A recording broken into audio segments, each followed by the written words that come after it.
talk about why do people struggle to find enough volunteers, and I think it's hard because we often see recruiting as just a byproduct of ministry growth. So we think, okay, if my ministry's growing, we're going to get more volunteers. We're going to figure out how to onboard them. It just becomes a byproduct of ministry growth. I think that's the wrong way of looking at it. In fact, I think the reason why many youth pastors struggle to recruit, and they're always, I need more volunteers. And every ministry leader says that. But I think the reason why that's such a prevalent struggle for so many people is they think it's a byproduct, but what it really is a process.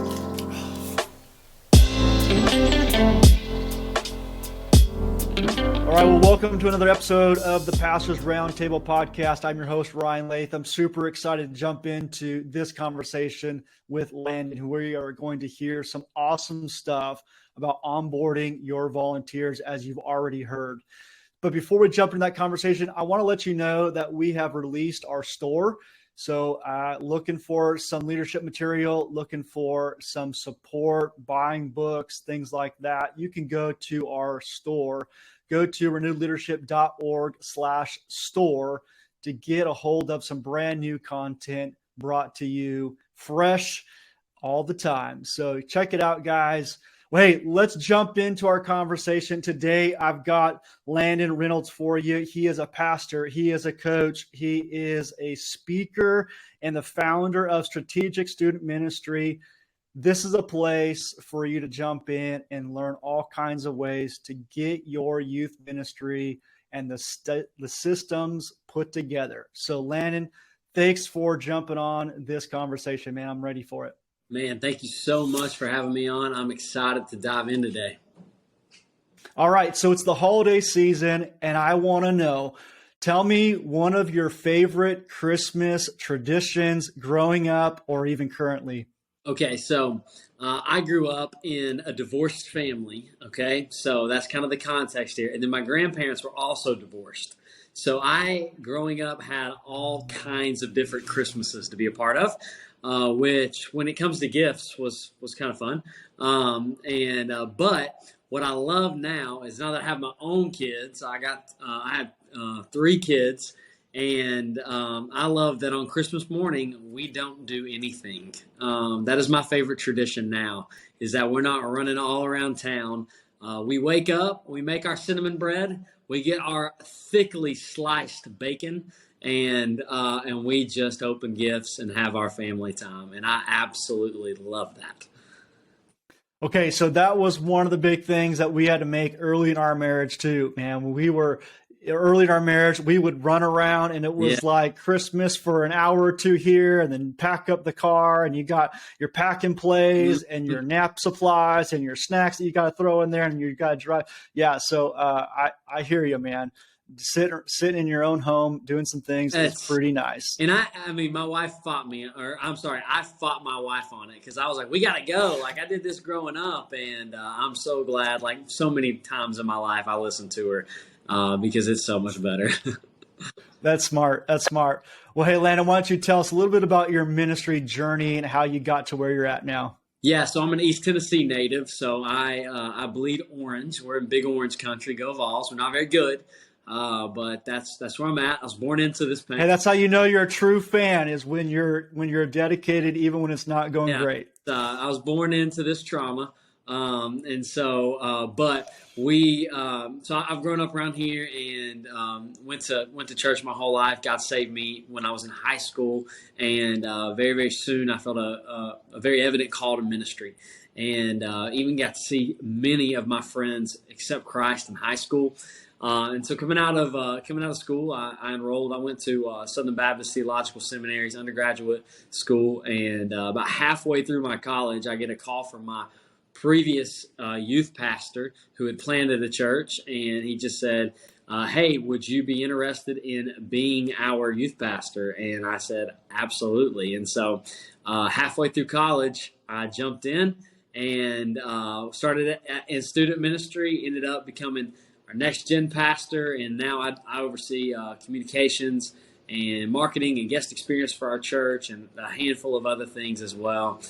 And so I got this kind of start in our youth ministry. When I first started, we were around 75 people on a Wednesday night, and we were counting everybody. If a cat walked across the campus, we were counting it. And then at the height of it, right before COVID, and I stepped out right after COVID, we were over 500 on a Wednesday night. And so just getting to see our church here just be able to just really embody that the next generation matters, and to be able to build a team here. It's been awesome. I work at Foothills Church in Maryville, Tennessee, and I'm just so blessed to get to be a part of it here, and all that God's doing in our all the different ministries that I get to be part of now.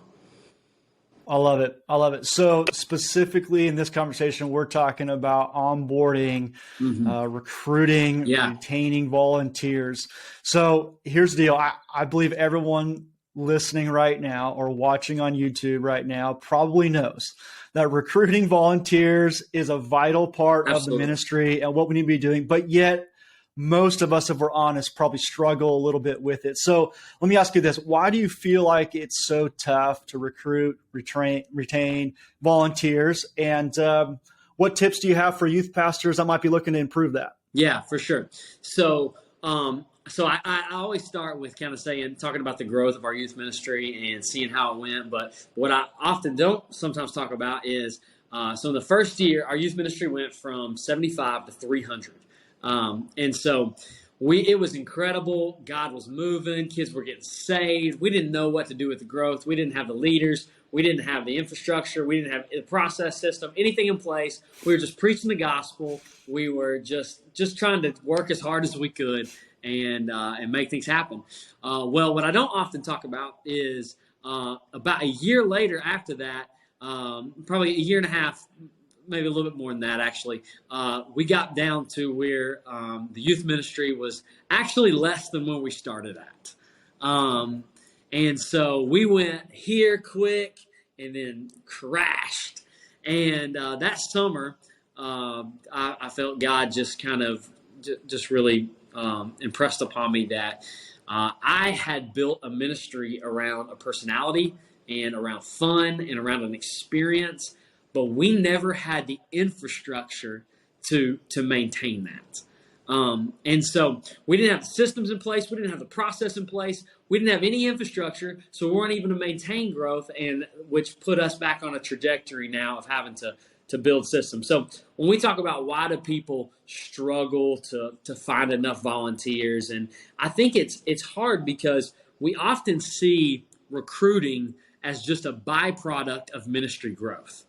So we think, okay, if my ministry's growing, we're going to get more volunteers. We're going to figure out how to onboard them. It just becomes a byproduct of ministry growth. I think that's the wrong way of looking at it. In fact, I think the reason why many youth pastors struggle to recruit, and they're always, I need more volunteers. And every ministry leader says that. But I think the reason why that's such a prevalent struggle for so many people is they think it's a byproduct, but what it really is a process. It's a system, and it's a strategy that's going to be executed with a whole network of constructs and things that you're doing and habits and systems that are actually going to make it to where you become a recruiting culture of a ministry that's actually sustained, and you kind of have that predictable success. If you've ever read that book, that predictable success that's happening with recruiting, but it all starts with being a system, and a lot of people miss that. Yeah, it's tough, right? And a lot of people don't want to do it. In one of your Facebook posts, you talked about you don't spend enough time in your church lobby. Yeah. Right? You want to unpack that a little bit for us? Yeah, for sure. So naturally, okay, so if you kind of think about the youth pastor, like what type of youth pastor, most people are hiring. They're looking at guys who can preach. They're looking at guys who are highly relational, highly fun, and are hard workers, and of course that love Jesus. I am not the natural extrovert, want to hang out and go to Taco Bell and play video games. That's not me. I'm most at home in my office with some Spotify on and writing and dreaming and brainstorming. So I say that because, we have to push ourselves. We have to push ourselves out into the atrium, out into the church lobby, even if you're the relational guy, even if you're not. But it also has to become a habit in your life to where you're meeting people. And so I always talk about, the first place that you should be finding volunteers, of course, is your atrium or your lobby or just after service meeting people. Second place is going to be your church membership class. Like if there's a membership class going on Sunday, you better be hanging around because you're going to find new people.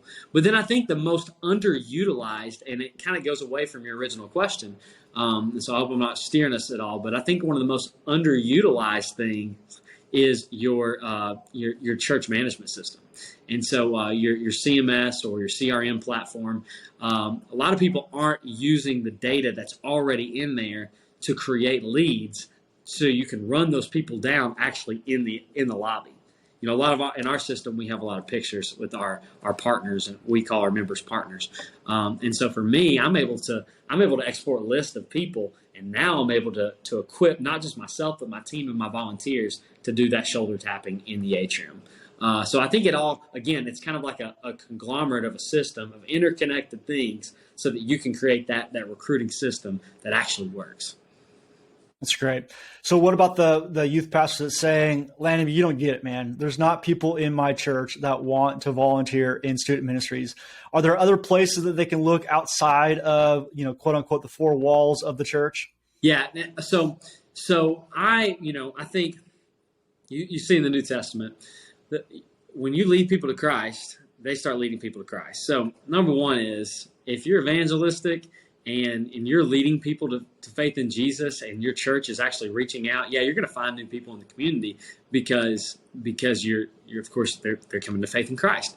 But I also like to push back on people like that when they say that, because I think there's a question when you say my people just aren't willing.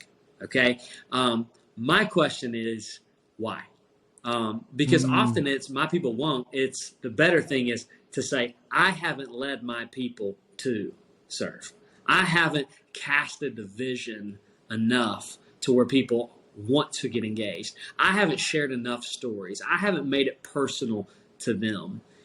It's really easy to blame our senior pastor and the culture that our leadership team has created and not take ownership of the culture that we create in our leadership. And so I understand that some cultures are less healthy than others. I get that. But you have to create culture as a youth pastor. You have to do that. And you have to cast vision. You have to share the stories. And I think when we do that, when we take ownership of that, we're less of that kind of victim mentality of our culture. And we begin to actually create something really special. Yeah, I know for me, diving into my current volunteers and saying, who do you know that's like you, right? And like you said, casting that vision, sharing the vision so that they get it and they have it enough so that they can share it with their friends is vital. So I love that is constantly sharing that vision of where we're going, what we're doing, how we're going to get there, and why we need more and why they need to help us get to it. So, what's your thoughts on like parents getting involved as volunteers? And there's lots of different views on that. Some people are like, never, I would never allow parents. Some are like, man, they're the greatest. Some are kind of in between there. So where are you kind of landing on that hot topic? For me, it all depends on the parent, because I'm very weary of somebody who's never been involved in the youth ministry, and then they have a sixth grader and they're automatically in now. I don't want us to be just another landing pad for a helicopter, but at the same time, if there's someone who's in our church who's serving already, who's been actively involved, who has a track record of being involved and engaged, and now in just the space of their life, they want to help build the house that's building their kids. I'm all about it, but I think I guess you just kind of have to you kind of have to look at track record. You got to look at their past progress, not their future potential of what they could do, and just handle those things, as a pastor would. You just to know your people. Yeah, so much of that is situational, right? Like what's their hidden motive, right? Is it just to keep an eye on their kid, or are they actually really wanting to invest in the youth ministry? And so I know a lot of guys will say, yes, you can volunteer, but you're not necessarily going to be your child's small group leader. Yeah. Volunteering somewhere else. Letting the guy that I know and I like, who wants to lead his kids group, and you just like him, and you're like, sure, man, and you're like, why are you saying this? It happens, and then you're like, the kid's like, I don't want to come to small group anymore because my dad's there, and I'm like, sorry, man, that's my fault. Yeah. That and none of my, every time my friends share, I get in trouble for what they said, so you want to make sure careful about that. Okay. All right. So Landon, we've cast the vision, and somebody actually raised their hand and said, I'm in, I want to volunteer. I think a lot of people, once that happens, their eyes get pretty wide, and it's like, whoa, somebody actually is signing up. What do I do? Right. Yeah. And so I know for a lot of youth ministries, and probably not those listening, but other ministries out there, it's kind of like sink or swim. It's like show up, and the strong survive and the weak get thrown to the side. So what's that process look like once somebody says, yes, I'm interested? Yeah. Give us a couple tips for kind of that onboarding, what those next steps might look like. Okay, so we might nerd out here for a second, all right? Because that's fine. Let's do it, man. Let's do it. The beauty of what I want to do with strategic student ministry, and what I want to do with just my talents and gift sets, is a lot of people kind of like to think 30,000 foot view. And so for me, there are all kinds of places you can find 30,000 foot view of philosophy of ministry. There's Orange, Youth Ministry Builder. There's all kinds of great things. Okay. For me, I want to get like really, really practical and nerdy. So when somebody says they're interested in serving, okay, remember, capture data. Capture, and then make sure that data gets input into a system where you can track every step of the process, okay? There's a lot of great youth ministries out there who are paying admins to do what you could probably build in a week with the system when it comes to the volunteer side of recruiting. I know admins are so important and do so much more than that, but you could probably put it in a system. So when you're able to capture that data, and it needs to go into a system where you can literally see where every single person is in your system, so that you, as the ministry leader, can measure what you manage, and you can also don't let anybody fall through the cracks. That's a huge thing that I think youth pastors struggle with, is if we don't know the person, we don't have a good relationship with the person, it's easy for those people to fall through the cracks. So we need a good place to capture data and make sure that that's integrated into a system, okay? So for me, what I do is, I know everybody has a different church database, but you could set this up even outside of your church database. But basically, they're filling out a form, and when that person fills out that form, that data is then going to be used. If it's already in your church database and you have forms built out, it can go straight into a workflow function, or you could set that up using like an automation tool like Zapier, where that's able to plug that data into a different service. But I love scheduling. So kind of my 3-step process is a vision meeting, a first look, and a first serve. So vision meeting is you're interested. Okay, let's sit down to a one-on-one, 1-on-3 vision meeting where I'm going to share with you a story. I'm going to answer frequently asked questions. I'm going to let you know right off the bat that, hey, at the end of this process, we got to make sure we promise each other 2 things. I'm not going to get my feelings hurt if you don't like our ministry and you don't think it's a good spot to serve, and you can't get your feelings hurt if we don't think you're the right fit for this ministry either. And so I make sure and say that every vision meeting. But when I do vision meetings, I love using a system called Calendly. And so for so long, I was just scheduling vision meetings with my calendar. I don't have an assistant and haven't had an assistant for years. And so I'm just scheduling them in my calendar. But what's happened with Calendly, and when I wasn't, I was scheduling those and then people weren't showing up and I was wasting my time. But with Calendly now, they're going in, they're finding a time slot that works for them. They're getting a reminder text a few hours before to be sure to meet me at our Connect Center. And they're getting an email. They're getting a follow-up email with the application and background check. And so all of this is just automated from when you jump into our system. And so they're going to that first look, or I'm sorry, that vision meeting, which is the interest meeting. And so if they are like, yeah, this is awesome, I'm ready to take the next step, okay? Well, we're not signing on the dotted line yet. We're doing what's called a first look. So first look is you're coming in on a Wednesday night or a Sunday morning, depending on what ministry area you lead, and they're basically getting a 45-minute behind-the-scenes tour, getting to meet volunteers. We're teaching them how to use Planning Center app. We're teaching them how to check in. We're teaching them where to go, kind of the bones of what it looks like to serve. No philosophy, just kind of the bones of here's what it does. And then so let's say they're like, first look, I contact them the next day. They're like, hey, I loved it. Let's take the next step. Great. It's what we call first serve. So in guest experience ministry, which I lead right now, we do a 1 week first serve because it's a little less of a high commitment role. In student ministry, we always did 2 weeks. In student and kids ministry, 2 weeks. Where basically you come in and you shadow for 2 weeks.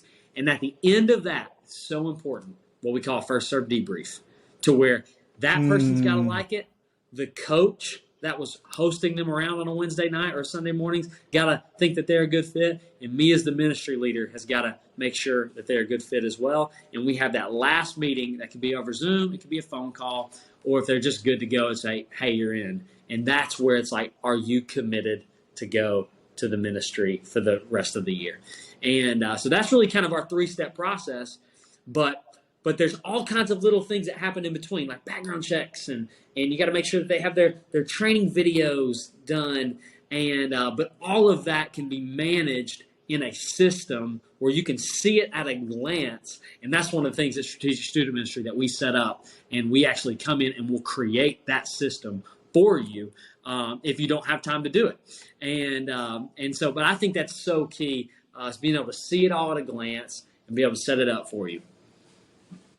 Okay, so you talked about training. Yeah. Okay, so love it. Some 3 simple steps to kind of get them going here. But you mentioned training, and even beyond the initial training, there's the retention part, or there's the development part of your leaders. So what are you suggesting for some of that training material? When is that happening? What are you guys covering? Yeah. What's going on with some of the suggestions for leadership training? Mm-hmm. Yeah, so I break it down into, and this was a system that we started in our student ministry. Now our whole church uses it, but it's called Basics. And so we call it Basics here, but what it really is we have a Basics level 1, level 2, and level 3. So our level 1 is going to be our entry level training. So these are things that, as a volunteer, if you're going to show up on a Wednesday night as a small group leader and you're going to shadow, and we never let people just start as a small group leader. We always have them as a co-leader or an assistant first. But these are just kind of the things you need to know before you ever start. And there's some things that, if you were to meet with like legal counsel or something, like your lawyers and your insurance might be very upset that you haven't taught your leaders something every single year about what to do in crisis and just kind of those policy and procedures type things. And so we're putting all of our volunteers back through that just about every single year. And so that's that level 1 training, entry level stuff. Level 2 training. All right. And we're videoing all this. We're set up at a studio right this. I have a light, I have a phone, and I'm teaching. And so level 2 training is going to be that it's going to be that specific level training. So there's 2 ways that we do this at level 2. We're going to use phase training. So if you're familiar with all the phase content from Orange, so we're basically going to take all the phase content and we're going to put it into a 15-minute training video, all that we can, and say, hey, this is what it's like to lead a 6th grader. And this is how leading the 6th grade boys small group and is completely different than the ninth grade girls, and they're completely different than the junior guys. So we're going to do those kind of specific training based upon their the demographic that they're leading. But then we're also going to, throughout the year, we're going to use level 2s as a way to train on specific issues. So, for example, one that I really love is we do, in our student ministry, we always did like a big evangelistic night. And so it'd be an invest and invite night. But before that training, about 3 weeks before we had that big night where we would do a training. But we would do it all online. We would set it up, we'd video, there'd be assessments at the end of it. And what would happen is we'd say, okay, you need to go through how to salvation counsel and how to counsel on baptism. And then on that Wednesday night when they showed up, we would read the list of everybody who's completed it, because you never get 100% completion. And then only those people were able to get a green wristband, which means only those people were able to counsel on a Wednesday night, which means everybody knew how to use the form to capture data, and they knew how to actually have a good salvation conversation and be able to report back to us whether that person was a red light, green light, or yellow light on their decision that night. And so we would do that. You know, if we're about to have an evangelistic night, we'd do that. We did a series called, we borrowed it from John Tyson's church, Controversial Jesus, and it was on gender and LGBTQ and abortion and just kind of these hot topic issues. And we would send out training through an online platform that would allow them to go through it. And then again, we would know who's going through that. And so we'd go grade specific and then also kind of event specific or seasonal specific training. And then level 3 is leadership training for our coaches. We have a volunteer leader coach leadership structure for our leadership development pipeline. And so we have training that's also reserved just for our coaches. I love using, if your listeners are looking for a great way to host that, we use Ministry Grid. And then if you want a really awesome but more pricey, Kajabi is a great way to, it's expensive, but it's a great way to host those courses for your church in a way that's really smooth and integrated with other applications. So good. So I know you mentioned a lot of, we recorded and then sent those out and followed that. Are you guys doing in-person live trainings as well to supplement some of that, or are you doing all digital pre-recorded? We try to bring our volunteers in 1 to 2 times a year. We'll do it at the beginning of the semester and usually at the halfway point. And sometimes we'll do like an appreciation event, things like that. But, in our context, we are in the mecca of high school football. And so everything revolves around sports in my city. So, it's hard to get anybody in the room. And so recording that training and treating it as an online course allows our success rate to go much higher than actually bringing people in the room. And it can be reused. I mean, that's the best part. It just stewards everybody's time better. That's great. All right. So I'm a fairly new youth pastor, or maybe I'm a little bit seasoned, but I want to take my leadership development to the next level. What are some of the key topics you feel like I got to be covering with my volunteers fairly regularly? Yeah. So I would just say that one, we need to, okay. I say this all the time, that when I was in high school, I felt like the battle that the enemy was waging was for me to behave badly. So there were so many behavioral modification messages and don't have premarital sex and don't smoke and don't do drugs. And it was just very behavior focused. So I really think as you dive into Gen Z, I don't think the battle is to behave badly. I think the battle is to believe badly. So to where the culture, and again, I'm referencing John Tyson again. I'm a John Tyson head.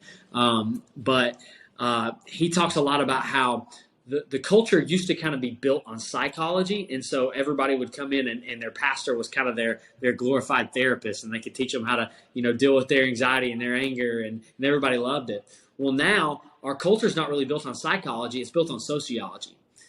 So what we have to think about as youth pastors is, okay, these kids are being discipled, and they're being discipled pretty intellectually through TikTok and YouTube, and people who are a lot smarter than the average Christian are able to get their voice out to the masses. So I think the more you can do on helping people have a compelling, compassionate, cultural apologetic to help kind of break down arguments and to understand, hey, what's the driving factor behind this belief? Everybody wants, identity is everything. You identify as this, you identify as that. Okay, what's driving that? And let's get to the bottom of that. So I think the more we can train our leaders on those cultural issues, I think the more we're going to be ready to reach students where they're at. And then I think the other thing is just caring for your volunteers and teaching them how to soul care. And I'm not a big self-care guy, but I am very, very passionate about making sure that your volunteers are healthy. And so I think anything we can do to help them in that area and train them is going to be worth it. And ultimately, I know that's not the goal, but it does help your retention a lot as well. When a volunteer, we talked about retention just a few minutes ago, but when a volunteer is healthy and a volunteer is growing and a volunteer is also able to be relatable with the student because they know what's going on, well, they're going to feel a lot more fulfilled and satisfied to serve in your ministry. And that's going to help everybody. Yeah. So recruiting is a big deal, but I think retention is even bigger, right? Because if we have great retention, then we don't have to recruit as much. Yeah. So you just gave a couple tips there, but any other kind of, big moments or things that we could be doing to increase our volunteer retention? Yeah. So I talked about how a lot of times we would say that, recruiting is just a byproduct of growth. Well, I think also as you grow your ministry, retention begins to slip very quickly. And so I think the most important thing you can do to work on your retention rates, because there's a book out there. It's called Stop Recruiting and Start Retaining. Because if you'll retain your volunteers, obviously you're not going to need to recruit. But I think not recruit as much. But I think the thing about retention is driven by culture. The better your ministry's culture is, the better your retention rate's going to be. So I might, if there's a youth pastor out there who is, I don't have a good culture and I can't retain my volunteers. And this is what I would call, I call this the culture conundrum. Okay. Yeah. Nice fancy word, conundrum. I can't spell it, but I can say it. And so here's what the culture conundrum is. Okay. I need to retain my volunteers, or I need to recruit more volunteers, but I can't because my culture's bad. Okay. So you go, step one is I need more volunteers, but I can't because my culture's bad. Well, why is my culture bad? Well, because I can't retain and recruit volunteers, and I can't retain and recruit volunteers because my culture's bad. So I feel like a lot of youth pastors get caught in the culture conundrum. They can't figure it out. And so what I talk about is that what you need to do when you get caught in the washing machine cycle of the culture conundrum, okay, you really have to zero in your focus on one strategic goal. And then you need to align everything you're doing in your ministry towards that one strategic goal. Yes, we all have our biblical goals of making disciples who make disciples, but I'm talking about, again, ground level stuff here, all right? We need to get really strategic. So if you're in that place where your retention rates are bad, okay, then make your strategic goal to fix your culture. And here's what I mean. Here's how you're going to do that. All right. One, we're going to align everything around being a healthy culture first. Even if growth begins to slip off, even if kids and groups start to you fall to the wayside, okay, long term, we got to fix our culture issue. So what I talk about is create that strategic goal, apply exorbitant amount of energy, budget, bandwidth, everything you have into fixing your culture issue. Even if you got to fake it till you make it for a season, put it on your back and through the power of the Holy Spirit, fix the culture issue. Because once you fix the culture issue, your culture's good, so you retain more volunteers and you recruit more volunteers. And because you retain and recruit more volunteers, your culture gets better. And so now the cycle becomes reversed, and you begin to create a much healthier culture, a healthier ministry, and that's going to ultimately be so much better for your kids and your community. But you got to fix the culture first. That's right. That's right. So I love to hear from leaders. You referenced a little bit about not being super into self-care, but we know that you do things intentionally to be renewed and refreshed so that you can lead strong. Yeah. So I would love to hear, what is it that you're doing to renew yourself? Yeah. So I love to, I fought professionally. And so my family business, we own a martial arts and combative school. And so I love stepping into environments where I'm not Pastor Landon. For me, that is so freeing. Pressure's not on. And so I do a lot of kickboxing. I teach and I coach kickboxing. I used to travel all around the U.S. doing that, doing professional karate, and I do Brazilian Jiu-Jitsu as well. And so it's hard to think about all the problems that are in your ministry when there's somebody across from you trying to choke you. You're not thinking about your issues at church ministry when there's somebody standing in front of you who wants to jack your jaw. And so for me, that is so freeing. And maybe that's a little sadistic of me, but I love getting hit and hitting someone in a healthy, competitive, combative way. And it could be anything. It could be hiking. It could be whatever you do that gets you out of that environment. I think that's so important. And also just getting that physical energy out is for me is so renewing. I love listening to sermons on my Sabbath of other churches. And so I'm a crazy guy. I like to go work out and sit in the sauna for like an hour and listen to a message. And I come out of there and I feel so renewed. You'd think I'd be like dried out, like a dried out sponge, but I come out with more energy and more charisma. And my wife's like, "What happened to you?" I was like, "I went and listened to a Matt Chandler sermon in the sauna and did some push-ups. I'm good now. Like, let's go." So for me, it's just that physical thing just really renews me.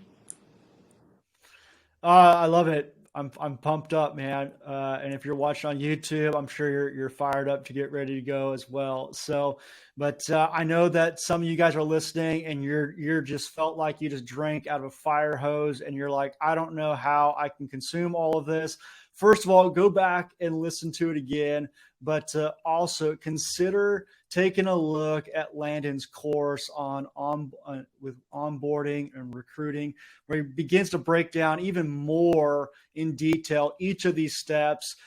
You can go to strategicstewmen.com and take a look there. He's been so good as to give us a $50 discount if you use the code SYSTEM22. That's SYSTEM22. Go to strategicstewmen.com, put in that code, and take a look at the course and break down your system for onboarding and training volunteers even more. So I want to say thank you, Landon, for joining us. Great conversation, so much great information and content here. And I want to encourage you guys, take a look at a couple other of our episodes. You can go to episode 47, which is Unstuck, Questions Every Leader Must Answer with Chris Songson. Great stuff there. You can also listen to episode 12, which is Recruiting and Keeping Student and Adult Leaders with Bo Dore, talking about those systems in a little bit different way. Episode 7 is Building a Leadership Pipeline in Your Church with John Brown, talking about looking all the way down into your kids ministry and starting there and how to develop that through kids ministry and junior high ministry and high school ministry, that it's not just you, but it's a whole team. Want to encourage you guys to take a look at our network of youth pastors where we provide interaction and great content there. You can go to renewedleadership.org/network to join. And I'm excited to bring you guys another conversation here soon. So thanks for listening. Landon, great to connect, man. Thanks for the great stuff.